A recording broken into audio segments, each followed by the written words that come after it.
খনিগুলো আমার আল্লাহ দিয়েছে মুসলিম দেশে, আমাদের গবেষণা নাই, এই সমস্ত সম্পদগুলো মাটি থেকে আমরা তুলতে পারি না, আমরা সাপ্লাই করতে পারি না।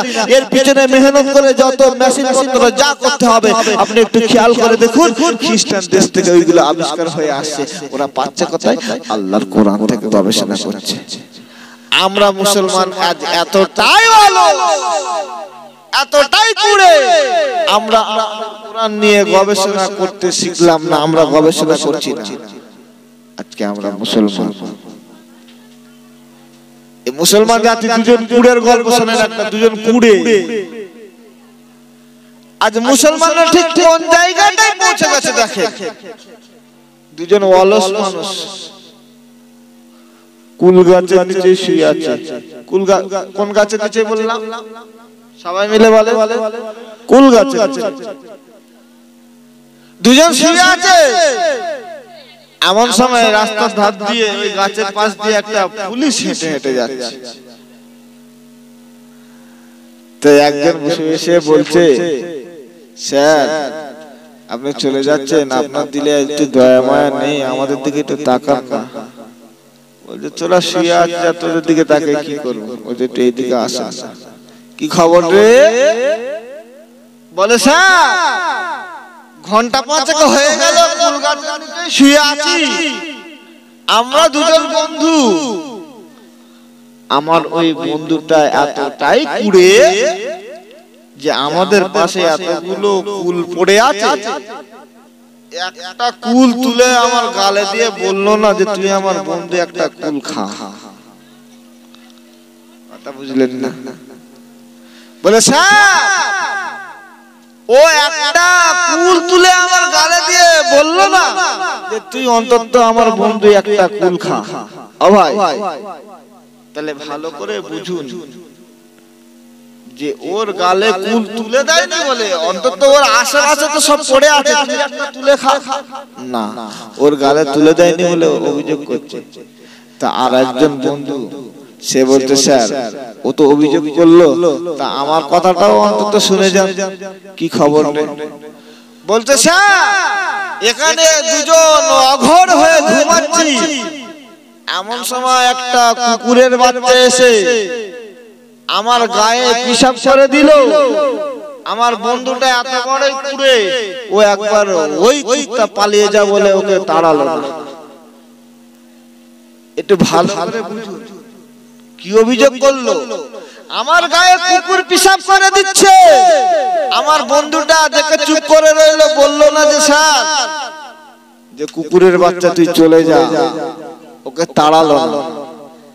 এর মধ্যে কি বোঝা যাচ্ছে যে ও এতটাই কুড়ে যে একটা কুকুর ওর গায়ে পিশাব করছে, ও নিজে তাড়াচ্ছে না, অপরের উপরে ভরসা করে আছে। আজকে ঠিক আমরা মুসলমান জাতি এই কুড়েদের মতো হয়ে গেছে, অলস হয়ে গেছে। আজকে একটু ভালো করে বুঝেন, আমাদের ভারতের একজন ফেমাস মানুষ, পৃথিবীর জমিনের এমন কোন দেশ নাই যে ওই দেশের মানুষ এই লোকটাকে চেনে না। এই লোকটার নাম বিরাট কোহলি। নাম শুনেছেন? কে বলেন? ক্রিকেট খেলে। এই যে বিরাট কোহলি, এই মানুষটা প্রত্যেকটা দেশের মানুষ ভালোবাসে। এই লোকটা ক্রিকেট খেলে। এই লোকটা হিন্দু না মুসলিম? হিন্দু মানুষ, খেলার মধ্যে ব্যস্ত থাকে, কিন্তু ইসলামটাকে নিয়ে গবেষণা করেছে। বিরাট কোহলিকে ডাকা হলো, তোমাকে কোটি কোটি কোটি কোটি টাকা দেওয়া হবে, বিনিময়ে তোমাকে একটা কাজ করতে হবে। কি কাজ? মুসলমানদের নামাজের মুসাল্লা বিছিয়ে দেব, মুসলমানদের পাঞ্জাবিটা গায়ে দেবে, টুপিটা মাথায় দেবে, আর আমাদের সেন্ট কোম্পানির সেন্টটা একটু গায়ে লাগিয়ে দিয়ে তুমি নামাজ পড়বে, একটা অন্তত সেজদা দেবে, একবার মাথা নত করবে। বিরাট কোহলি যখন হল থেকে বার হয়ে এলো, সাংবাদিকরা ঘিরে ধরল, হে ভারতের ক্রিকেটার, তুমি কি বলতে চাচ্ছ, তুমি কি বলেছো? ভাইরা আমার, বাবাজিরা, ওই বিরাট কোহলি তখন বলেছিল, ওরে সাংবাদিকের দলেরা, ওরে ভারতের মানুষেরা, আমি বিরাট কোহলি ওই সময় বলেছে আমাকে কোটি কোটি কোটি কোটি টাকা তো দূরের কথা, আমাদের ইন্ডিয়ার যত টাকা পয়সা আছে, আমি বিরাট কোহলি যদি আমার ব্যাংকের অ্যাকাউন্টে দিয়ে দেওয়া হয়, আমি কোন সময় অ্যাড করতে পারবো না, কেননা মুসলমানদের টুপি পড়তে হবে, মুসলমানদের জুব্বা পড়তে হবে, মুসলমানদের নামাজের মুসল্লায় আমাকে সিজদা দিতে হবে, মুসলমানদের নামাজের মুসল্লা। আমি বিরাট কোহলি, আমার 23 বছর বয়সে মুসলমান ধর্মটাকে নিয়ে যতটা চিনেছি, যতটা গবেষণা করেছি, আমি আমার গবেষণায় দেখেছি যে মুসলমানদের নামাজ হলো পবিত্র, মুসলমানদের নামাজের মধ্যে কি মন্ত্র যেন পড়ে, আর ওই মন্ত্রগুলো নাকি কোরআন শরীফের মধ্যে আছে, ওই কোরআনটা নাকি নামাজের মতো আরো ভালো পবিত্র। মুসলমানদের যারা ভালো মানুষ তারা দাড়ি রাখে, মুসলমানদের যারা ভালো মানুষ তারা নামাজ পড়ে, মুসলমানদের যে পাঞ্জাবিটা গায়ে দেয় পবিত্র, ওদের নামাজের মুসল্লাটা পবিত্র, ওদের টুপিটা পবিত্র।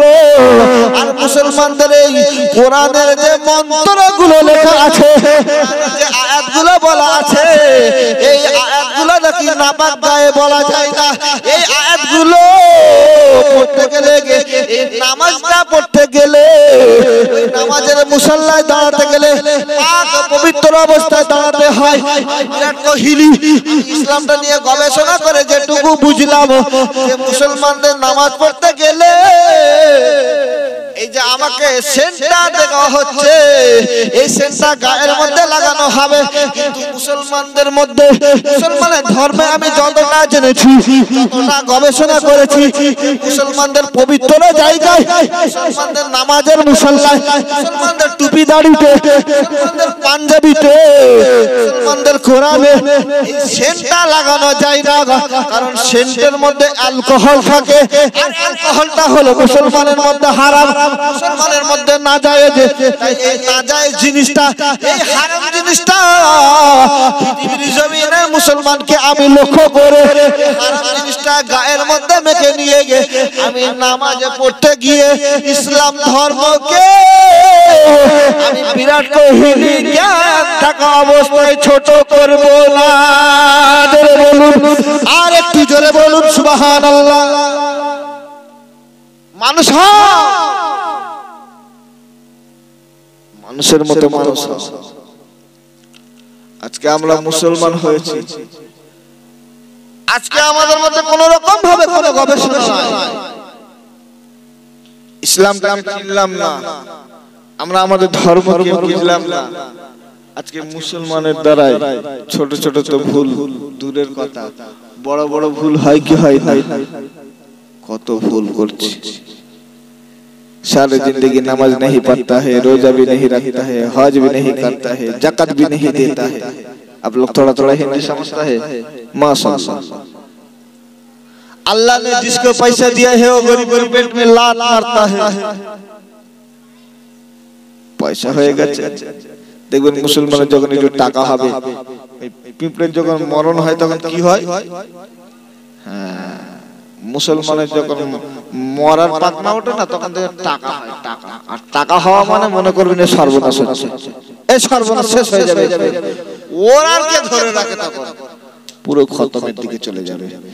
না ধর্মকে মানবে, না আলেমকে মানবে, না পীর সাহেবকে মানবে, না আল্লাহর ওলিকে মানবে, না মসজিদকে মানবে, নাকি মাদ্রাসাকে মানবে, কোন দিকে মানতে যাবে না। যতটুকু থাকবে টাকার দিকে আগে যাবে, টাকার গরম, পয়সার গরম দেখাবে, ক্ষমতার গরম দেখাবে। আমি আপনাদের কাছে অনুরোধ করে বলতে চাচ্ছি, এটাই আমার আলোচনার উদ্দেশ্য, যে ইয়া আইয়ুহাল্লাযীনা আমানু দুখুলু ফিস-সিলমি কাফা। আপনি যখন মুসলমান, আপনাকে ইসলাম ধর্মের মধ্যে পুরোপুরি ভাবে ঢুকতে হবে। কথা ঠিক না? পুরোপুরি ভাবে আসে। আবু জাহেল আল্লাহর নবীর কাছে এসে বলেছিল, ইয়া মুহাম্মদ। আবু জাহেল আল্লাহর নবীকে ইয়া রাসূলুল্লাহ বলেছিল কোনদিন? বলে না মোহাম্মদ আমি আল্লাহকে দেখবো। আচ্ছা বলেন তো আবু জেহেল যদি বলে আমি আল্লাহকে দেখবো, আল্লাহ কি দেখা দেবে বলে মনে হচ্ছে? আমার আল্লাহ দাড়ি চাচাদের কোন সময় আমার আল্লাহ নিজে দেখা দেবে? যে লোকটা নামাজ পড়ে না বেনামাজি আমার আল্লাহ তাকে দেখা দেবে? যে লোকটা মদের গ্লাসটা হারাম মনে করে হাতে তুলে নেয় আমার আল্লাহ তাকে দেখা দেবে? যে লোকটা জুয়া খেলে আমার আল্লাহ তাকেও দেখা দেবে না। যে লোকটা গুনাহ করে নামাজ পড়ে না আমার আল্লাহ তাকেও দেখা দেবে না। যে লোকটা রমজান মাসে খাওয়াটা হালাল মনে করে খায় তার সাথেও আমার আল্লাহ দেখা দেবে না। এটাই আমি আপনাদেরকে বলতে চাচ্ছি যে আমরা আল্লাহ পাবো, রাসূল পাবো, জান্নাত পাবো, এই আশা যদি আমাদের মধ্যে থাকে তাহলে আমাদেরকে মেনে নিতে হবে যে ইসলাম ধর্মের মধ্যে পুরোপুরি ভাবে আমাদের থাকতে হবে, পুরোপুরি ভাবে থাকতে হবে। আবু জেহেল এসে আল্লাহর নবীকে বলছে, হে মুহাম্মদ আমি তোমার আল্লাহকে দেখব, আমি তোমার আল্লাহকে দেখব। আজকে আমি তোমার কাছে এলাম, তুমি দীর্ঘদিন ধরে চেষ্টা করছো আমি আবু জেহেল আমাকে মুসলমান করবে বলে, আর আমি চেষ্টা করছি আমি তোমার ধর্মতে থাকবো না। কি হয়েছে পিছনের ভাইদের? কি হয়েছে? কথা বলছো কেন ভাই? আওয়াজ করো না, এদিকে খেয়াল করো। আমি আবু জেহেল আমার চেষ্টা আমি মুসলমান হব না, আর তুমি ভাতিজা মুহাম্মদ তোমার চেষ্টা তুমি আমাকে মুসলমান করবে। তবে আজকে আমি আবু জেহেল তোমার বাড়িতে এলাম একটা সিদ্ধান্ত করব। কি সিদ্ধান্ত? আজকে তুমি যদি তোমার আল্লাহ, হে ভাতিজা তুমি মুহাম্মদ তোমার নাকি আল্লাহ আছে, এটা যদি আমাকে বিশ্বাস করাতেই পারো, তোমার আল্লাহকে যদি আমাকে দেখাতে পারো, আমি আবু জেহেল মুসলমান হয়ে যাব। আর যদি না পারো, আমি আবু জেহেল বলছি আমার আল্লাহ আছে, আমার খোদা আছে, আমি আমার খোদাকে তোমায় দেখাবো, তোমাকে ওই মুসলমান ধর্ম ছেড়ে দিয়ে আমার ধর্মকে বিশ্বাস করতে হবে। কি গো, আল্লাহর নবী আবু জেহেলের কথা মেনেছিল? আল্লাহর নবীর সামনে যখন এরকম কথাবার্তা বলছে, এরকম যুদ্ধের মতো শুরু করে দিল, অ্যাকচুয়ালি ঝগড়ার মতো করে দিল, ঝগড়া শুরু করে দিল। তুমি তোমার আল্লাহ দেখাও, আর না হয় আমার আল্লাহ দেখো। আল্লাহর নবী বলেছিল, চাচা শোনেন, আমার আল্লাহ জাতটার সঙ্গে দেখা করে না, আমার আল্লাহ ইসলাম মাননে ওয়ালা নয়, যে ইসলামকে মানে না আমার আল্লাহ তার সঙ্গে দেখা দেয় না। যে রোজা করে না আমার আল্লাহ তার সঙ্গে দেখা দেয় না। যে নামাজকে বিশ্বাসই করে না, নামাজ পড়ে না, আমার আল্লাহ তার সঙ্গে দেখা দেয় না। যে আমি মুহাম্মদ রাসূলুল্লাহ, আমার সুন্নাত মুখে দাঁড়ি কেউ যদি না মানে, কেউ যদি না রাখে, আমার আল্লাহ তাকেও দেখা দেয় না। কেউ যদি ইসলামের কঠিন গুনাহ যেগুলো করলে সেগুলো যদি না মেনে নেয়, আমার আল্লাহ তার সঙ্গে দেখা দেয় না। তবে হ্যাঁ, আপনি বারবার আল্লাহকে দেখতে চাচ্ছেন, একটা রাস্তা বলে দিতে পারি। এই যে পৃথিবীর জমিনের গাছপালা, নদী নালা, পাহাড় পর্বত যা কিছুই দেখতে পাচ্ছ, এই আল্লাহর সৃষ্টিগুলোর দিকে একটু লক্ষ্য করো। আল্লাহর সৃষ্টিগুলোর দিকে লক্ষ্য করলে আমার আল্লাহকে দেখতে পেয়ে যাবে। একটু জোরে বলা যাবে না? একটু জোরে বলুন সুবহানাল্লাহ। কলসি, এই কলসিটা মাটির কলসি, এ তো একদিন মাটি ছিল, এ মাটি থেকে শক্ত হলো, এ গোল আকার পেল, এর একটা মুখ তৈরি হলো, এ বলের মতো চারদিকে গোল হয়ে গেল। এর পিছনে কে মেহনত করেছে? এই মেহনতটা খুঁজতে খুঁজতে সর্বপ্রথম যে ওই কলসি তৈরি করে কি বলে? কুমোরের কথা মনে পড়বে, তাই কি? তাই আল্লাহর নবী আবু জেহেলকে বললেন, আবু জেহেল আল্লাহ সৃষ্টির দিকে তাকাও, পাহাড় কিভাবে দাঁড়িয়ে আছে, আসমান কিভাবে ঝুলছে, গাছগুলো কিভাবে পাতা দিচ্ছে, ফুল দিচ্ছে, এই সাগরের পানিগুলো, নদীর পানিগুলো কিভাবে বয়ে যাচ্ছে, এই সৃষ্টিগুলোর দিকে তাকাও। এর পিছনে কে মেহনত করেছে একটু খোঁজো। এই খুঁজতে খুঁজতে আমার আল্লাহকে পেয়ে যাবে। তুমি একটু জোরে বলুন সুবহানাল্লাহ। আবু জেহেল তো মানে মাথা মোটা, ও তো এমনি ওর নাম অজ্ঞতার পিতা, ও তো অজ্ঞ, মাথা মোটা, মূর্খ, জাহেল, বলে অত সোজা নয়, হবে না, আমাকে ডাইরেক্ট দেখাতে হবে। ডাইরেক্ট দেখতে পাবে? আমার আল্লাহ বলে, আমার নবী বলে তুমি ডাইরেক্ট দেখতে পাবে না। আবু জেহেল বলছে আমি জানি তুমি পারবে না, তা আজকে আমি বাড়ি চলে যাচ্ছি, কালকে আসবো, কালকে এলে অন্তত বলো, আর যদি না বলতে পারো তাহলে আমার ধর্মকে বিশ্বাস করে চলে আসো। তুমি দেখাতে পারো তোমার আল্লাহকে, তাহলে আমি আবু জেহেল, আমার জন্য কোনো বাধা থাকবে না, আমি তোমার ধর্মকে মেনে নেব। বাড়ি চলে গেল। দ্বিতীয় দিন এলা, ভাতিজা আল্লাহকে দেখা, না পারবে না আল্লাহকে দেখতে। আমার আল্লাহকে দেখতে গেলে আল্লাহ সৃষ্টির দিকে তাকাও, আমার আল্লাহকে দেখতে পাবে। প্রথম দিনে সেই কথাটা দ্বিতীয় দিন আবার বলল। আবু জেহেল আবার রেগে গেল, রেগে গিয়ে বলছে আমি জানি তুমি পারবে না, তবে দ্বিতীয় দিন ওই তৃতীয় দিন অর্থাৎ 3 দিনের মাথায় তোমাকে লাস্ট বারের মতো, শেষবারের মতো সুযোগ দিচ্ছি। তুমি, আমি আজকে বাড়ি চলে যাচ্ছি, কালকে আবার আসবো, কালকে এসে আমি তোমার কাছে তোমার আল্লাহকে দেখতে চাইবো। অন্তত কালকের দিনটা তুমি ডাইরেক্ট আমাকে দেখাবে। তৃতীয় দিন আবারও এলো। তৃতীয় দিন এসে আল্লাহর নবীকে আবার একই ভাবে প্রশ্ন করছে, হে ভাতিজা আমি তোমার আল্লাহকে দেখতে চাই, হয় তুমি তোমার আল্লাহকে আমার দেখা, আর না হয় আমার আল্লাহকে তুমি দেখো। হবে না, আল্লাহ সৃষ্টির দিকে তাকাও, আমার আল্লাহকে পেয়ে যাবে। এইবারে আবু জেহেলের খেলা কে দেখে?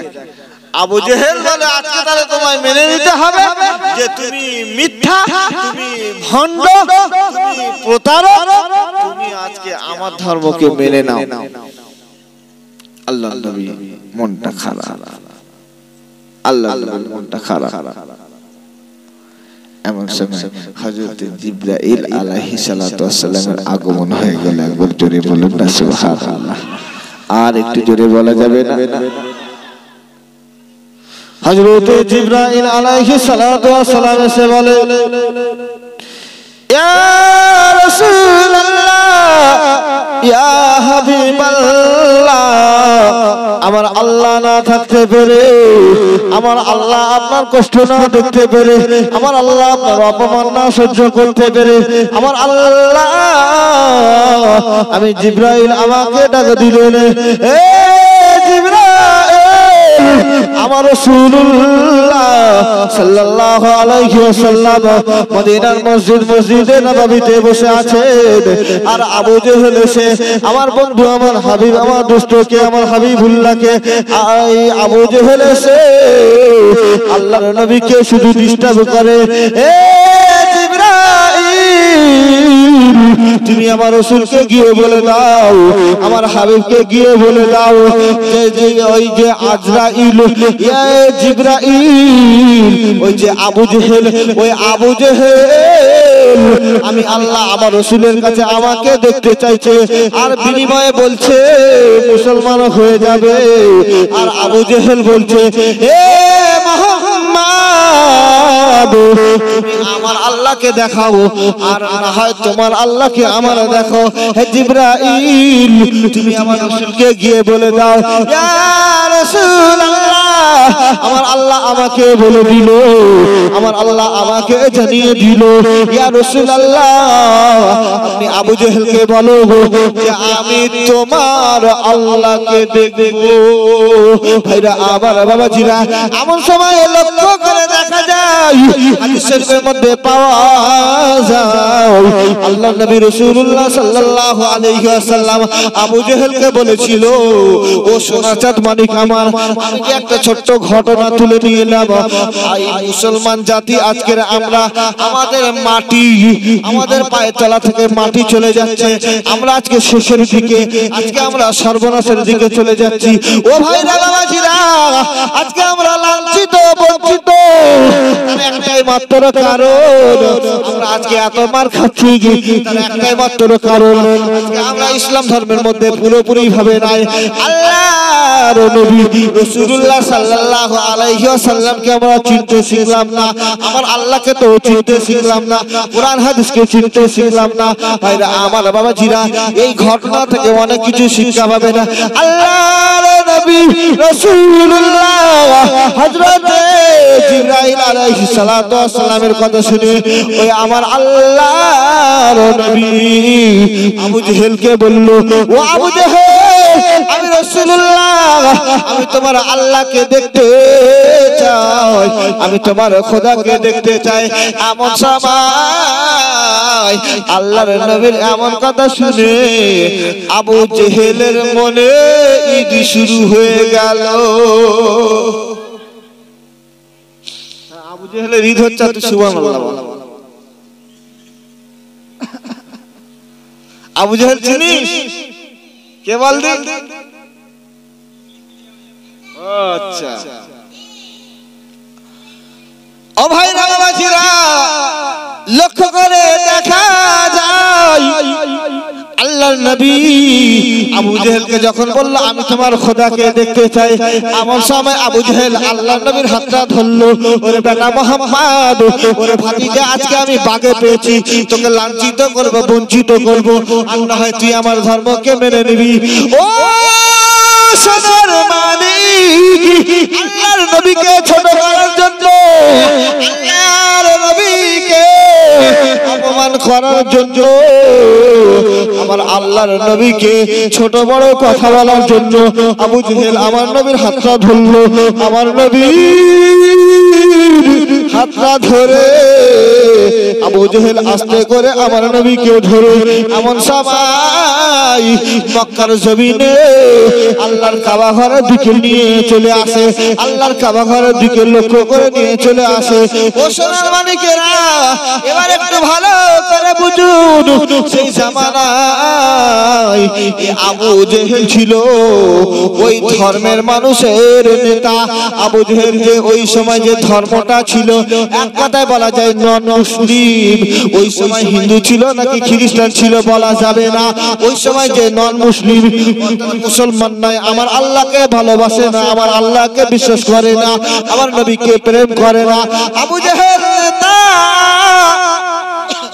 আবু জেহেল এমন সময় মক্কার বেটা ছেলে মেয়ে ছেলে, মক্কার ছেলে মেয়েদের, মক্কার ব্যবসায়ীদের, মক্কার জওয়ানি হালতের মানুষের, মক্কার ছোট ছোট বাচ্চাদের, মক্কার বৃদ্ধ মানুষকে ডেকে এক জায়গায় করে, ওরে মক্কার মানুষেরা, ওরে কাবা ঘরের আশেপাশের মানুষেরা, তোমরা তাড়াতাড়ি করে বেরিয়ে আসো, বেরিয়ে আসো।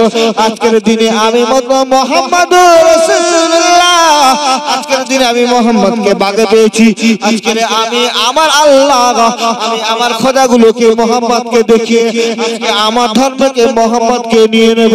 আজকে আমি আবু জেহেল জিতে যাব।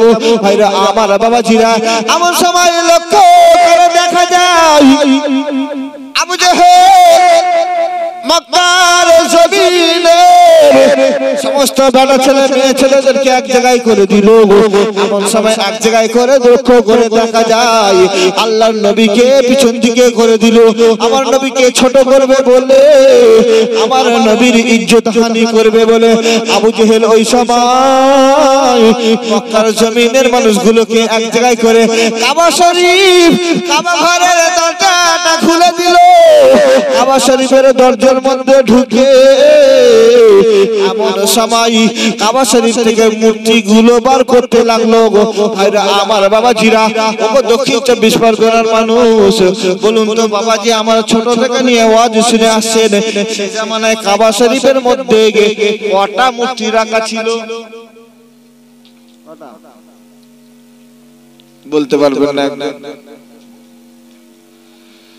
360টা। কটা? সবাই আমার সাথে বলে পর্যন্ত মনে থাকবে 360।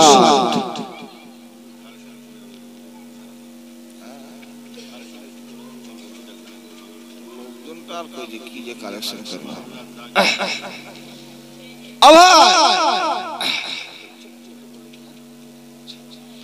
এটা ভালো করে খেয়াল করুন 360।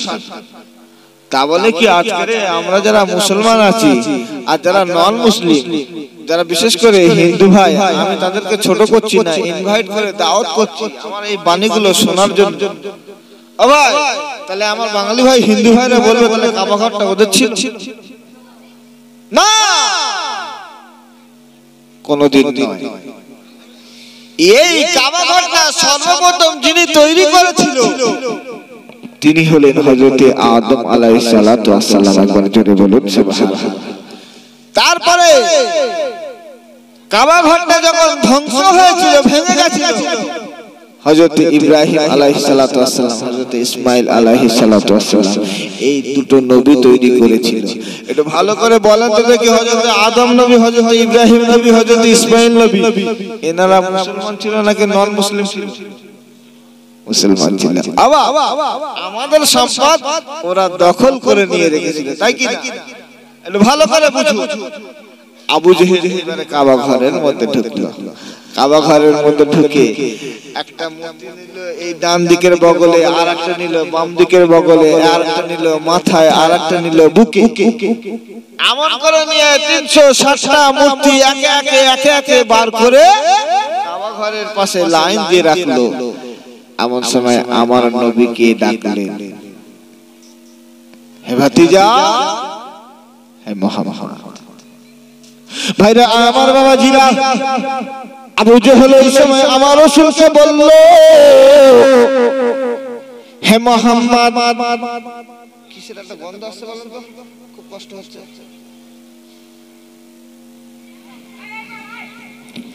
কিসের একটা গন্ধ এদিক থেকে আসছে, খেয়াল করেন তো। এদিকে কি কেউ কিছু ছড়াচ্ছে, ফুল টুল এরকম টাইপের, নিঃশ্বাস নিতে খুব কষ্ট হচ্ছে। ও বন্ধ করেন, আমার নিঃশ্বাস নিতে খুব কষ্ট হচ্ছে।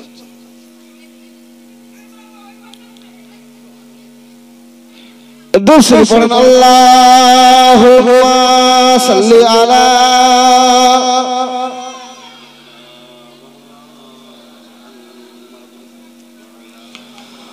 ওয়া আলা আলি সাইয়্যিদিনা। ভাইরা আমার বাবাজিরা, যে কথা বলছিলাম, আবু জেহেল আল্লাহর নবীকে ডাকলো। এমন করে মক্কার জমিনের বেটা ছেলে মেয়ে ছেলে, মক্কার জমিনের সমস্ত ব্যবসায়ীদেরকে ডেকে এক জায়গায় করলো, সকলকে সামনে দিল, পিছনের দিকে দিল, আমার নবীকে পিছনে দিয়ে। এমন সময় আবু জেহেল বলল, আমি তোমাদের নেতা, আমি তোমাদের মোড়ল মাতব্বার। ওরে মক্কার বেটা ছেলে মেয়ে ছেলে, সবাই মিলে আমাদের মূর্তিগুলোর দিকে খেয়াল করো।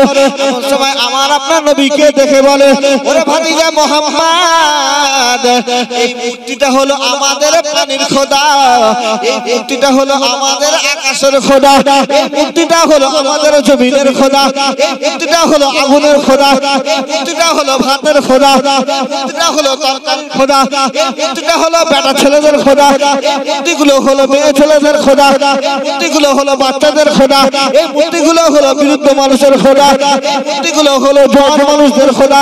ভাইরা আমার বাবাজিরা, আমার নবীর সাথে জেহেল ওর খোদার সঙ্গে পরিচয় করে দিতে লাগলো। এমন সময় লক্ষ্য করে দেখা যায় আবু জেহেল পরিচয় করাতে করাতে পরিচয় পর্ব শেষ করে ফেললো। আবু জেহেল বলল, ওরে মুহাম্মদ, তুমি আমার আল্লাহগুলোকে দেখেছো? ওরে মক্কা জমিনের বেটা ছেলে মেয়ে ছেলে, তোমরা সকলে আমাদের খোদাগুলোকে সম্মান দিয়ে আমাদের খোদার সামনে সিজদায় চলে যাও, আমাদের খোদার সামনে মাথা নত করো। এমন সময় লক্ষ্য করে দেখা যায় মক্কার জমিনের বেটা ছেলে মেয়ে ছেলে, মক্কার জমিনের বুড়ো থেকে নিয়ে বাচ্চা থেকে নিয়ে আবু জেহেলের হুকুম মেনে নিয়ে আবু জেহেল সহ সকলে ওই মূর্তিগুলো মূর্তিগুলোর সামনে মাথা নত করলো, সিজদা দিল। একজন দাঁড়িয়ে ছিল, ওই মানুষটার নাম কি? কে? আমাদের নবী। সাউন্ড কি হচ্ছে গো?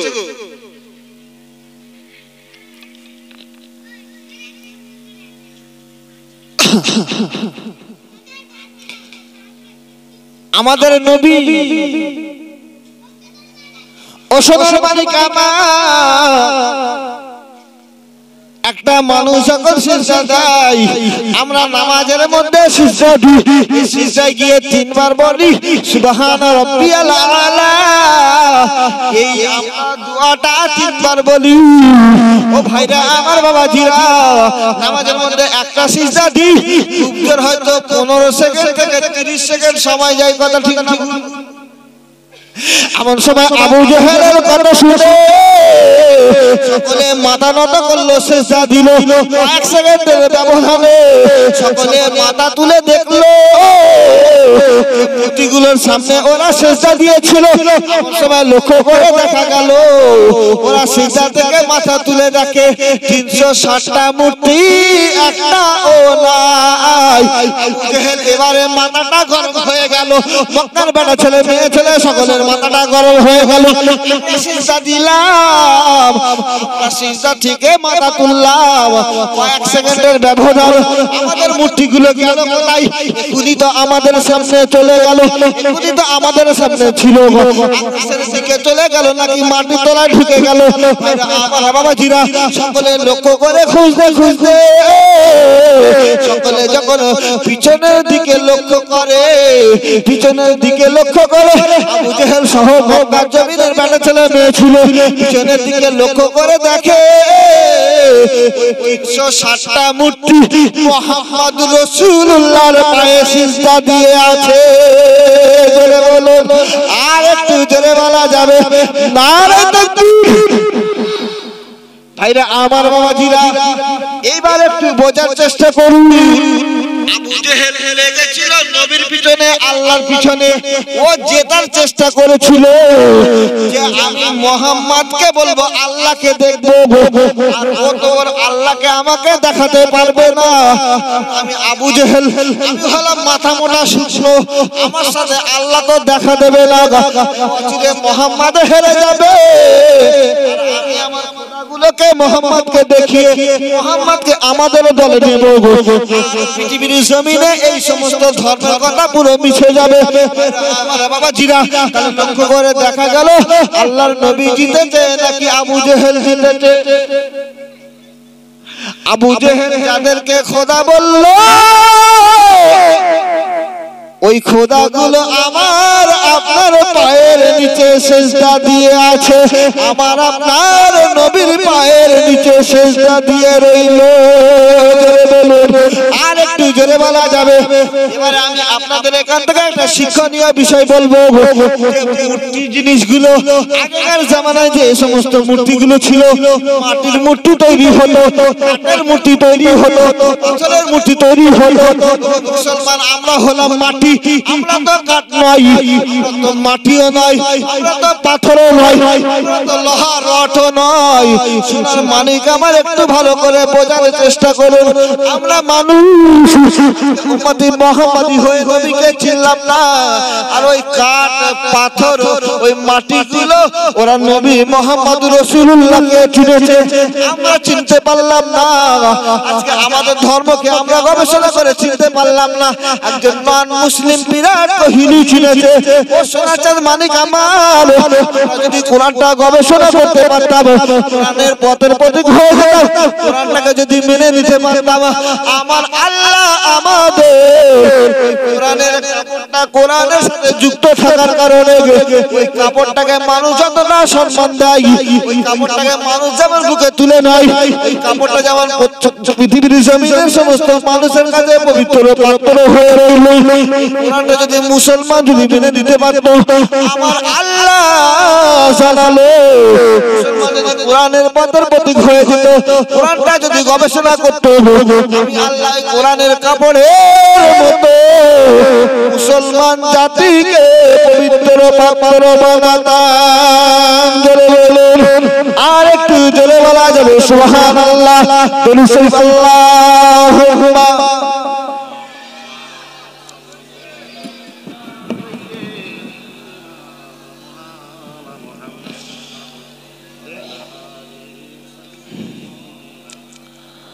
আমার সমাজের বাবু ভাইরা, অল্প কটা মানুষ এখানে আছেন, কমিটির ভাইরা যারা আসেন চলে আসেন, দোয়া খায়ের হবে। ও ভাই, তবে পৃথিবীর জমিনে বর্তমান জামানায় কোরআনের দুশমন বেড়েছে না কমেছে? বেড়েছে। মুসলমানদের দুশমন বেড়েছে না কমেছে? বেড়েছে।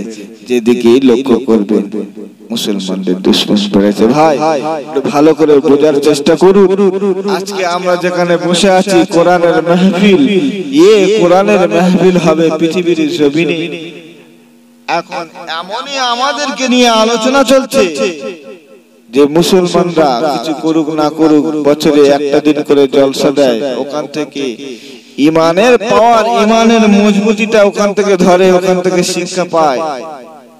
এই জলসা হবে এক শ্রেণীর মানুষ চায় না, কারণ এখানে তো দেওয়া হয় কোরআনের শিক্ষাগুলো, কথা ঠিক কি না? আল্লাহর নবীর হাদিসের শিক্ষাগুলো, আমার আল্লাহর মহাবাণীগুলো শিক্ষা দেওয়া হয়, আমার রাসূলের সুন্নাতগুলো শিক্ষা দেওয়া হয়। ও ভাই, আজকে যারা দুশমনি করে, যারা দুশমনি করছে, তারা তো দুশমনি করতেই থাকবে। হাতির পিছনে কুকুর যদি ভেউ ভেউ ভেউ ভেউ যদি করতেই থাকে, ওই হাতির পিছনের দিকে তাকে কোনো লাভ হবে কি? ও তো করবে অবশ্যই। মুসলমান ধর্ম, এই ধর্মকে তো আল্লাহ মনোনীত ধর্ম বলেছে, ইন্নাদ দীন ইনদাল্লাহিল ইসলাম।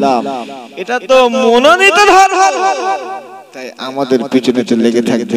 কিন্তু আমরা আমাদের ধর্মকে এগিয়ে নিয়ে যাব, আমরা আমাদের ইসলাম ধর্মের যে জলসা, আমাদের কোরআনের বাণীকে এগিয়ে নিয়ে যাব, কথা ঠিক কি না? কারা কারা চান একটু হাত তোলে তো? নারায়ে তাকবীর, নারায়ে তাকবীর। ভাই, কোরআনটা এগিয়ে যাবে তোমরা চাও না? হাত তুলছো না কেন? হাতে ব্যথা নাকি? এটা হাত তোলেন। নারায়ে তাকবীর, নারায়ে তাকবীর। সিলসিলা হক মুজাদ্দিদের জামা, সিলসিলা হক মুজাদ্দিদের জামা, মহান ইসালে সব, মহান ইসালে সব, শ্রোতাগণ, বক্তাগণ, নারায়ে তাকবীর। আবাব, তবে এত বড় একটা জলসা, এই জলসার প্যান্ডেল, এই জলসার লাইটিং, এই জলসার তাবারক, এই জলসার মাইক জেনারেটর একটা মানুষের দ্বারা কি সম্ভব হয়? হয় না। তবে ভাই, এলাকায় যেমন জলসা টিকে থাকবে, এলাকার মসজিদ মাদ্রাসার দিকেও তাকিয়ে থাকতে হবে আমাদের। এই রিসেন্ট আমাদের গায়ের ঘা এখনো শুকায়নি, মুসলমানের উপরে আক্রমণ করা হচ্ছে। এই মসজিদও আমাদের দাঁড় করিয়ে রাখতে হবে, মাদ্রাসাও আমাদের দাঁড় করিয়ে রাখতে হবে, এই মজলিস, এই জলসাও আমাদের দাঁড় করে রাখতে হবে।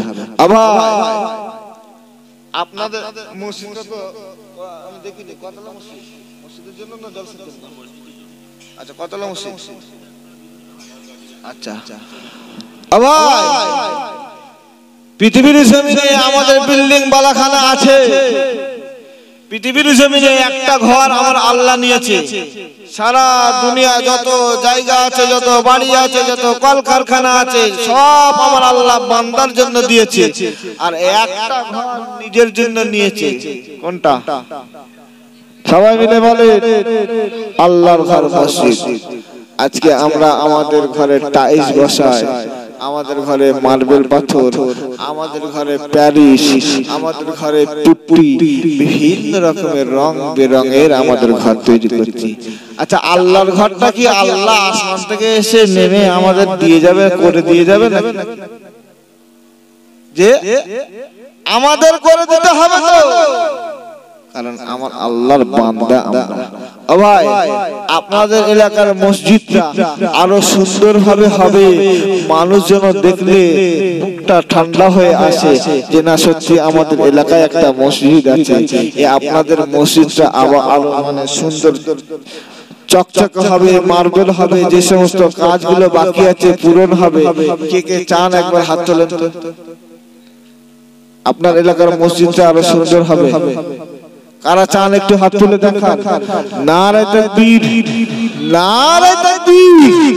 আবার ফুরফুরা শরীফের ছোট হুজুর কেবলাকে কারা দেখেছিলেন? একটু হাত তুলে দেখান। ছোট হুজুর কেবলাকে এখানে কেউ আছো দেখেছো?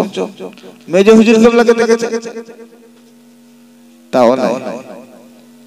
ফুরফুরা শরীফের হুজুর কেবলারা বলতো, বাবাজি এলাকার একটা মসজিদ, এলাকার একটা মাদ্রাসা, এলাকার একটা জলসা টিকিয়ে রাখবে। তবে বাবাজি একটা কথা একার দ্বারাই কোনো সময় সম্ভব নয়। একটা জলসা, এত বড় জলসা একটা মানুষ দেবে? সম্ভব নয়। একটা মসজিদ তৈরি হবে, একটা মানুষ কি করে দেবে? সম্ভব নয়। 10 লাঠি একের বোঝা, আল্লাহর ওলিদের কথা এগুলো। 10 লাঠি একের বোঝা। ও ভাই, আমি বেশি আপনাদের কাছে জ্বালাতন করব না। একটা করে হাজার, একটা করে 1000 টাকা 15 জন, যদিও 15 জন, আচ্ছা 15 জন মা বোনেরা থাক। ও ভাই, একটা করে 1000 টাকা আল্লাহর ঘরের জন্য দেবে। একটু হাত তুলে দেখা। নারে তাকবীর, নারে তাকবীর। আমার ভাইজানের নাম? আচ্ছা, আপনারা নগদ নেবেন?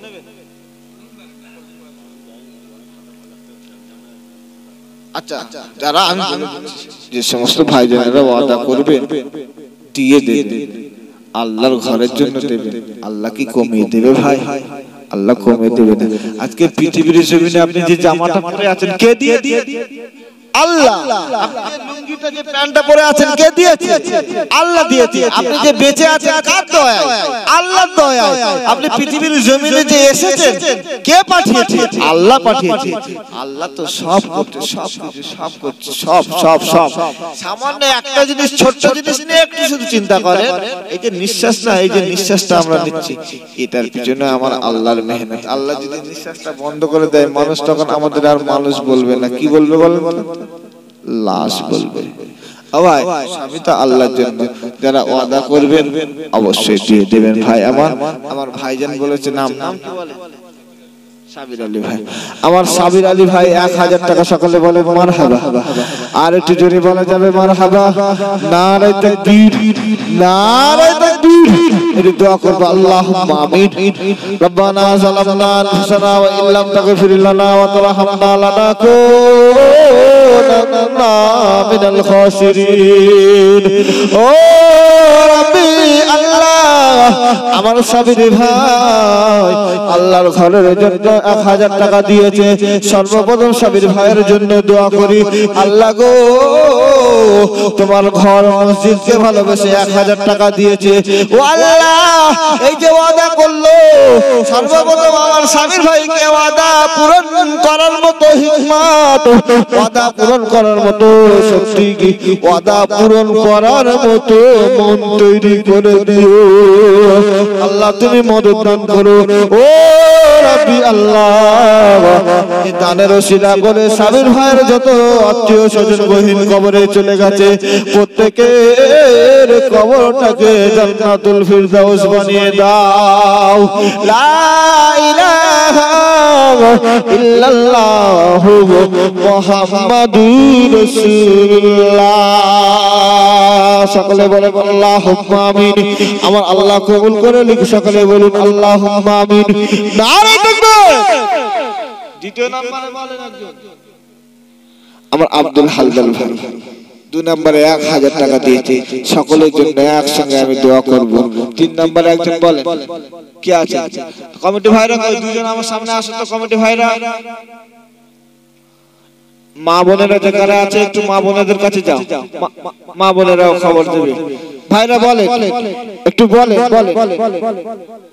আল্লাহর ঘরের জন্য দেবে। এই দান আপনার বিফলে যাবে না ভাইরা আমার বাবাজিরা, এই দান আপনার আল্লাহর খাতায় লেখা থাকবে।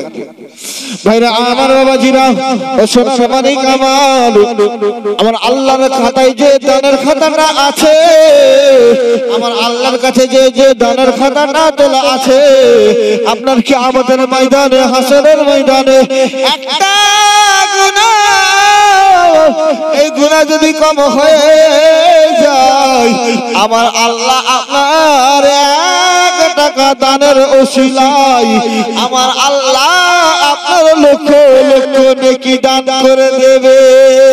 জোরে বলুন, আর একটু কি জোরে বলা যাবে? ভাইরা আমার বাবাজিরা, আপনারা দান করবে আর আমার আল্লাহ খুশি হবে, কারণ দানকারীদের মাতা পিতা আমার আল্লাহ তাদেরকে জান্নাতি করে দেয়।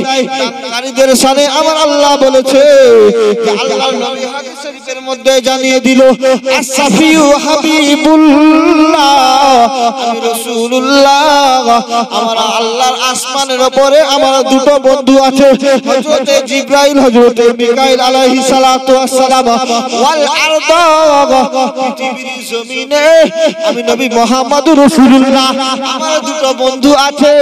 পৃথিবীর জমিনে আমার দুটো বন্ধুর মধ্যে হযরতে আবু বকর হযরতে ওমর রাদিয়াল্লাহু তাআলা আনহুমা।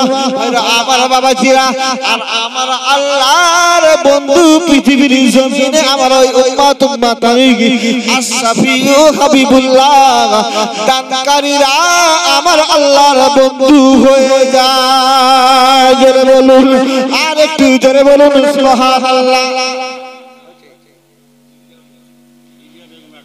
রিজিয়া বেগম, আমার মা বোনেরা মনে করছে যে আমাদের বাড়ির ছেলেরা, আমাদের স্বামীরা, আমাদের দেওররা, আমাদের পাড়া প্রতিবেশীরা দান করবে আর আমরা মা বোনেরা চুপ করে থাকবো।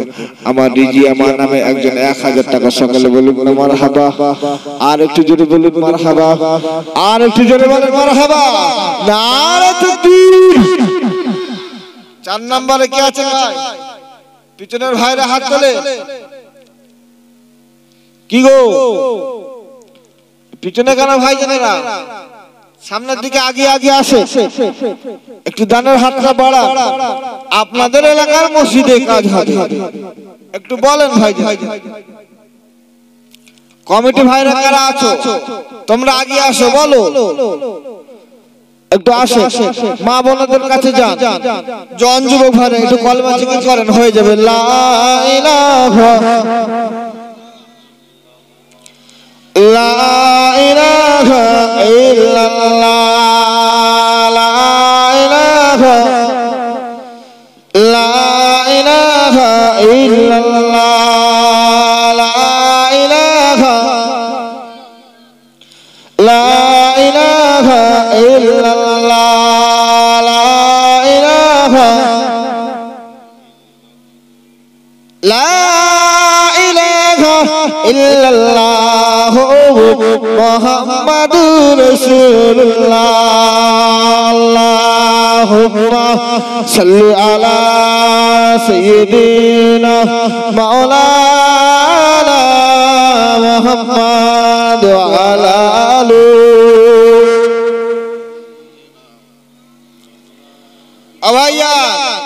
3 জন হয়েছে, আমি চাইছি 15 জন। সামনে তো যতগুলো বসে আছে সব তো কচি কাঁচা ভাই, যারা কাজ কাম করেন, ইনকাম করতে পারেন, সেই সমস্ত ভাইরা যারা আছেন আমি তো জানি না, একটু হাত তোলেন, আল্লাহর ঘরে দেবেন। একটু বলে, আপনারা যদি না বলেন আমারও কিছু করার থাকবে না, আপনাদেরও কিছু করার থাকবে না। দোয়া করেন একটু আগে আসেন। পৃথিবীর জমিনে একটা মসজিদ আছে, যে মসজিদে নামাজ পড়লে 1 রাকাত নামাজ পড়লে 1 লক্ষ করে 1 রাকাতে সওয়াব পাওয়া যায়। কোন মসজিদ জানেন? মসজিদে নববী। এই মসজিদের নববী, এই মসজিদটা যখন তৈরি হয়, এই মসজিদের ইতিহাস শুনলে কান্না ধরে রাখতে পারবেন। আল্লাহর নবী রাসূলুল্লাহ সাল্লাল্লাহু আলাইহি ওয়াসাল্লাম মক্কার জমিনে দয়ার নবী আমার ইসলামের দাওয়াত দিতে লাগলো। আল্লাহর নবী মক্কার জমিনে দাওয়াত দিতে লাগলো। আল্লাহর নবীকে পাগল বলে, আল্লাহর নবীকে মারে। অবশেষে মক্কার জমিনের আবু জেহেল, উতবা, উতাইবা, সাইবা সকলে মিলে গোল টেবিল করে আলোচনা করে আল্লাহর নবীকে মক্কার জমিন থেকে বার করে দেয়, আল্লাহর নবীকে বয়কট করে দেয়, আল্লাহর নবীকে তাড়িয়ে দেয়, আল্লাহর নবীকে হিজরত করায়। আল্লাহর নবী হিজরত করেছিল মক্কা থেকে মদিনায়। মদিনা শরীফে যখন আল্লাহর নবী এলো, আল্লাহর নবী রাসূলুল্লাহ সাল্লাল্লাহু আলাইহি ওয়াসাল্লাম মদিনার জমিনে এলো। মদিনার জমিনে এসে সমস্ত আনসারী, সমস্ত মুহাজিরি, এই আনসারী আর মুহাজিরি সাহাবীদেরকে নিয়ে এক জায়গায় হলেন। আল্লাহর নবী রাসূলুল্লাহ তার নবী আমার সমস্ত সাহাবাদেরকে নিয়ে এক জায়গায় করে একটা কথা ডাক দিলেন, একটাই কথা বললেন, ওরে আমার সোনার সাহাবারা, ওরে আমার হেতাকাঙ্ক্ষী সাহাবারা, ওরে আমার কাছের মানুষ, আমার সোনার সাহাবারা, তোমরা কি আছো? আমি রাসূলুল্লাহ মদিনার মসজিদে নববী তৈরি করব, তোমরা কি আছো? একটু জায়গা দেবে? নারে তাকবীর, নারে তাকবীর, নারে তাকবীর। আমার শহীদুল ভাই 1000 টাকা জোরে বলেন মারহাবা, আর একটু জোরে বলেন মারহাবা, নারে তাকবীর। 4 নম্বরে হলো, 5 নম্বরে আরেকজন হবে।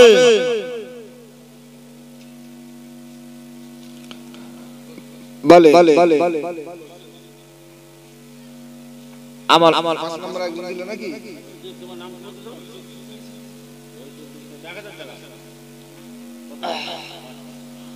আমার একজন ছোট ভাই 1000 টাকা দিতে পারলো না, একজন 500 টাকা দান করলেন। একটু জোরে বলেন মারহাবা, আর একটু জোরে বলেন মারহাবা। ও ভাই, যারা 1000 টাকা পারবে 500 টাকা বলেন।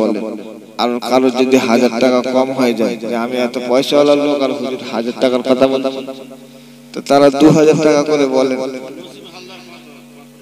আমার নসিব হালদার ভাই 500 টাকা, একটু জোরে বলা যাবে না মারহাবা? আর একটু জোরে বলুন নারে তাকবীর, নারে তাকবীর। ভাই আমি তো আপনাদের অবস্থাটা বুঝতে পারছি, এইজন্য বেশি করে চাপাই। 500 1000 500 1000 যারা পারে দেন, প্রত্যেকে দেন। আপনাদের জলসাও টিকে থাকবে, আপনাদের মসজিদে সুন্দরভাবে কাজ হবে, সকলে মিলে দেন। আবার 5 6 হয়ে গেল। 7 নম্বরে একজন বলেন, একটু কলমা জিকির করেন, লা ইলাহা ইল্লাল্লাহ, লা ইলাহা, লা ইলাহা ইল্লাল্লাহ মুহাম্মাদুর রাসূলুল্লাহ। বলো ইয়া রাসূলুল্লাহ, ইয়া হাবিবাল্লাহ। ছেলেরা জোরে বলো ইয়া রাসূলুল্লাহ।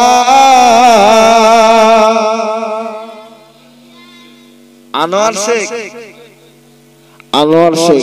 ভাই আমার 1000 টাকা দিল, জোরে বলেন মারহাবা। আর একটু জোরে বলুন নারে তাকবীর, নারে তাকবীর। তোমরা গজল শুনতে ভালোবাসো, একটু জোরে উত্তর দাও। একটু সকলে মিলে আমার সঙ্গে পড়ো, ইয়া রাসূলুল্লাহ, ইয়া হাবিবাল্লাহ। একবার দেখা দাও যদি ও গো মদিনাওয়ালা, একবার দেখা দাও যদি ও গো কামলিওয়ালা, আর এখান থেকে দাঁড়িয়ে জানাবো হাজার কিয়ামের নজরানা। বলো ইয়া রাসূলুল্লাহ। সাদা ফুলকে প্রশ্ন করি, তুমি রংটি কোথায় পেলে? সাদা ফুলকে প্রশ্ন করি, তুমি রংটি কোথায় পেলে? আর দয়ার নবীর দাঁত মুবারক সাদা ছিল বলে। একটু জোরে বলুন সুবহানাল্লাহ। আর একটু জোরে বলো। 7 নম্বরে একদিন বাকি আছে, বলে আমি গজলটা আগে নিয়ে যাব, গজলটা শেষ দোয়া করে দেব। এটা বলে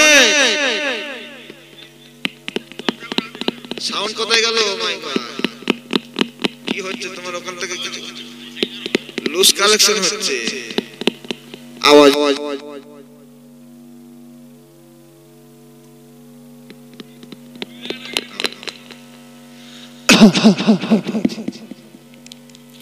আবার 7 নম্বরে একজন বলে